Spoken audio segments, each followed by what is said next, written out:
feel a problem when people sexualize you a lot more than they should? I actually had a conversation with the Paps a couple of days ago. I met them privately and I was speaking to them about how sometimes they photograph women. And I said, ये हमारे लिए तो बुरा है ही, हमें अच्छा नहीं लगता है. It's invasive and we feel it's non-consensual. Hey guys, welcome back. Today let's talk about Janhvi Kapoor and her film Paddy. ये मूवी अभी कुछ दिन पहले ही रिलीज हुई है, जिसके अंदर स्टार कर रहे हैं Ram Charan and it is directed by Buchi Babu सना और ये एक साउथ फिल्म है.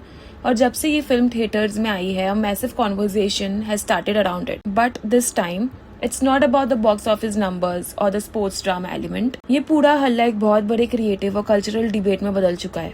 अब सवाल ये उठ रहा है कि कमर्शियल सिनेमा में एक फीमेल लीड की एजेंसी और उनका ऑब्जेक्टिफिकेशन किस हद तक जस्टिफाई किया जा सकता है. पैडी में जानवी कपूर एक कैरेक्टर प्ले कर रही है जिसका नाम है अच्छी अम्मा, और फिल्म रिलीज होते ही ऑडियंसेस और क्रिटिक्स दोनों ने डायरेक्टर पर बहुत गुस्सा निकाला. द रीजन जानवी का जो कैरेक्टर है वो बहुत ही ज्यादा हाइपर सेक्सुअलाइज किया गया है. इंटरनेट पर लोग बोल रहे हैं कि कैमरा एंगल्स बहुत ऑब्जेक्टिफाइंग है, चाहे वो क्लोजअप वेस्ट शॉट्स हो या अजीब तरीके से फ्रेम किए गए सीन्स. बात इतनी बढ़ गई कि डायरेक्टर बूची बाबू सना को पब्लिकली एक अनकंडीशनल अपॉलॉजी तक देनी पड़ी है, और उन्होंने बोला है कि वो इन ऑब्जेक्शनेबल सीन्स को थिएट्रिकल कट से री एडिट करके निकलवा रहे हैं. लेकिन इस पूरे मामले में सबसे पहला बड़ा झटका तब लगा जब जानवी कपूर ने खुद पब्लिकली इस क्रिटिसिज्म को एक्नॉलेज कर दिया, एक बहुत ही अनयूजुअल तरीके से. एक बहुत ही फेमस इंस्टाग्राम पेज है रिकमेंडेशन कम्युनिटी, इन्होंने फिल्म का एक बुरा रिव्यू डाला.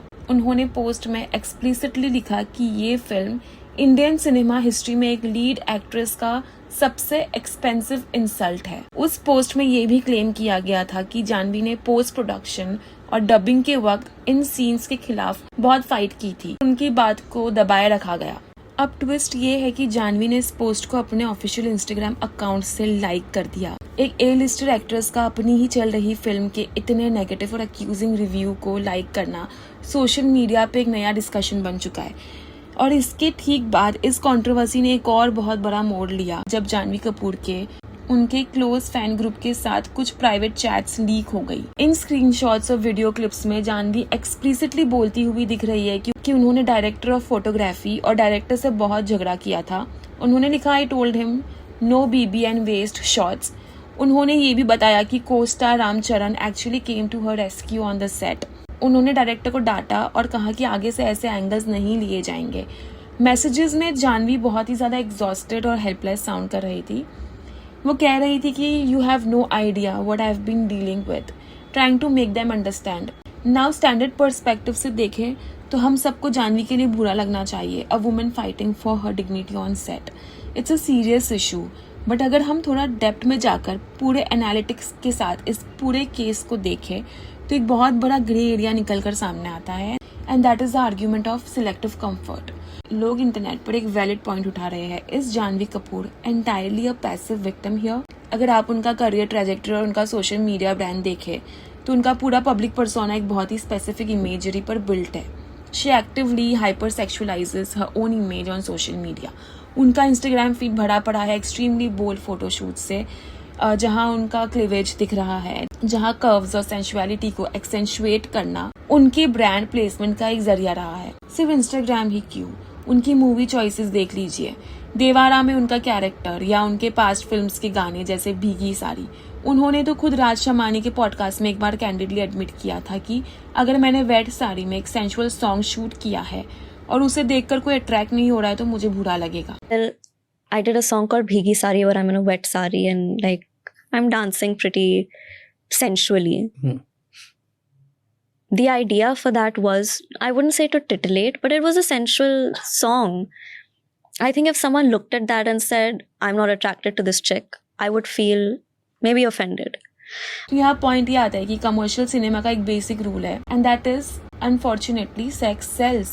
जब आप 6 करोड़ से 8 करोड़ तक की भारी फीस लेकर एक बड़ी मसाला फिल्म मेकर की मूवी साइन करते हो जहाँ हीरो आपकी वेस्ट देखकर आपसे प्यार करेगा या आपसे प्यार कर बैठेगा, तो क्या आपको स्क्रिप्ट एंड कैमरा डिमांड्स का अंदाजा नहीं होता? तो जानवी को ये सब पता है कि अगर वो साउथ मूवी कर रही है and she is charging so much. South movie का यही रहा है, it is always male centric और हीरोइन का काम यही होता है कि वो सेक्सी दिखे, अच्छी दिखे, या उसकी बॉडी ज़्यादा एक्सपोज हो और हीरो से प्यार कर बैठे। तो बेसिकली एक्ट्रेसेस को ये चीज़ का अंदाजा होता है कि क्या होने वाला है सेट पे। So you can not leverage an over sexualized image to build a $multi-million brand and then play the absolute victim when the exact same imagery is used in commercial movie to draw mass audiences. Simple लफ्जों में कहने का मतलब यही है कि जाह्नवी का ये ब्रांड इमेज रहा है और उसने अपनी ओवर सेक्सुअलाइज्ड इमेज खुद ही बनाई है, उसका पूरा ब्रांड ही वही रहा है।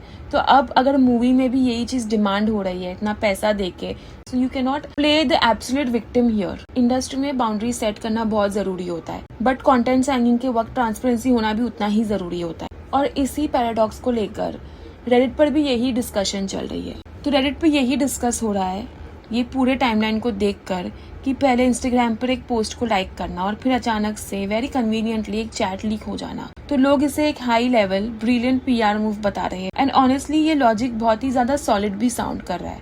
Think about it logically, film release होती है, फिल्म को वल्गैरिटी और ऑब्जेक्टिफिकेशन के लिए एक्सट्रीम बैकलैश मिलना शुरू हो जाता है और अगले ही दिन सबसे पहले जाह्नवी उस रिव्यू को लाइक करती है ताकि पब्लिक को एक हिंट मिले, और उसके ठीक बाद उनके एक्सट्रीमली कन्वीनियंट क्लीन चिट देने वाले चैट्स लीक हो जाते हैं। तो लोगों का कहना यही है कि ये सब कुछ जाह्नवी की पीआर टीम ने खुद ऑर्केस्ट्रेट किया है दो बहुत बड़े रीजंस की वजह से।